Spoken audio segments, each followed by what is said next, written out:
સુરતમાં અનબ જેમ્સના 118 રત્ન કલાકારોને ઝેરી અસર થઈ છે। 118 જેટલા રત્ન કલાકારો હોસ્પિટલમાં સારવાર હેઠળ છે। બે લોકોની હાલત વધુ ગંભીર હોવાથી આઈસીયુમાં દાખલ કરવામાં આવ્યા છે। વોટર ફિલ્ટરમાં કોઈએ ઝેરી દવા ભેળવી હોવાનો ખુલાસો થયો છે।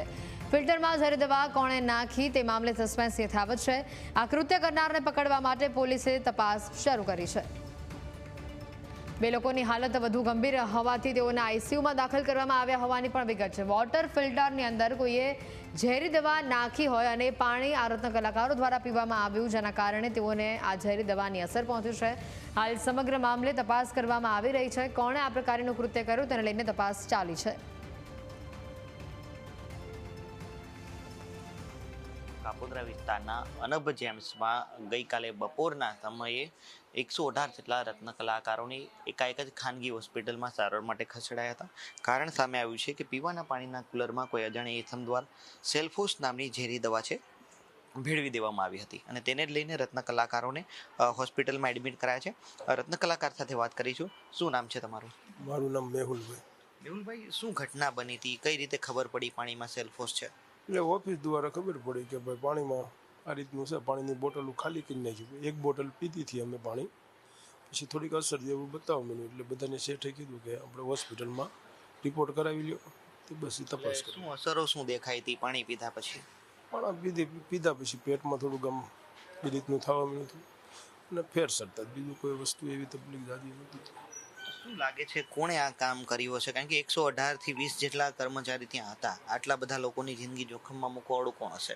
એ તો સરકારી માલુમ નહીં એવું તો। તમને લોકોને ક્યારે ખબર પડી કે પાણીની અંદર આ સેલ્ફોસ છે? અમને તો ઓફિસ દ્વારામાં જ કહેવામાં આવ્યું કે પાણીની બોટલો બધા ખાલી કરી આવો।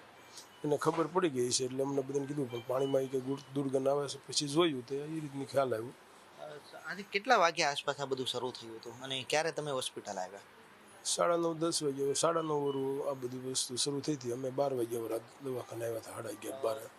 તમને હાલ તમારી તબિયત કેવી છે? કોઈ લક્ષણો દેખાય છે? પેટમાં દુખાવો કે એવું કંઈ? નહીં, હવે કોઈ વસ્તુ નહીં, હવે સારું છે। શું કે આ 118 લોકોના જીવ સાથે ચેડા કરનાર વ્યક્તિ સામે શું કાર્યવાહી થવી જોઈએ? એ તો કાનૂની કાર્યવાહી થાય સર। આમાં તો આપણે તો ખૂબ ગંભીર મુદ્દો કહેવાય। 118 લોકોના જીવ જોખમમાં છે। વાત સાચી છે સર। હવે પોલીસવાળા તપાસ કરે છે હવે એ રીતે। ચોક્કસથી આ હતા રત્ન કલાકાર કે તેમણે સ્પષ્ટપણે જણાવ્યું કે કડકમાં કડક કાર્યવાહી છે તે જવાબદાર સામે થવી જોઈએ। પોલીસ છે પોતાની રીતે કાર્યવાહી કરે છે, પરંતુ આવા જે લોકો છે તેને બક્ષવા ન જોઈએ તેવી વાત છે તેવો રત્ન કલાકાર દ્વારા પણ કરવામાં આવી છે। આ ઉપરાંત અન્ય બીજા 2 લોકો પણ અહીંયા એડમિટ છે, તેમને પણ સારવાર માટે લાવવામાં આવે છે। હાલ તમામ રત્ન કલાકારોની સ્થિતિ છે સ્ટેબલ હોવાનું ડૉક્ટરે જણાવ્યું છે। 118 રત્ન કલાકારોમાંથી આજે 14 જેટલા રત્ન કલાકારો સુરતની ડાયમંડ હોસ્પિટલમાં દાખલ છે અને તમામ લોકોની હાલત સુધારા પર છે। જોકે 4 રત્ન કલાકારોને બ્લડ પ્રેશર ડાઉન થયું હોવાના કારણે આઈસીયુમાં સારવાર માટે ખસેડાયા છે, પરંતુ હાલ તમામ લોકોની હાલત સ્થિર છે અને જે લોકો જનરલ વોર્ડમાં એડમિટ છે તેમને ડિસ્ચાર્જ કરવાની કામગીરી પણ થોડા જ સમયમાં શરૂ કરવામાં આવશે। કેમેરા પર્સન કેસી યુગા સાથે મિત્રો બાબરા, ન્યૂઝ કેપિટલ, સુરત।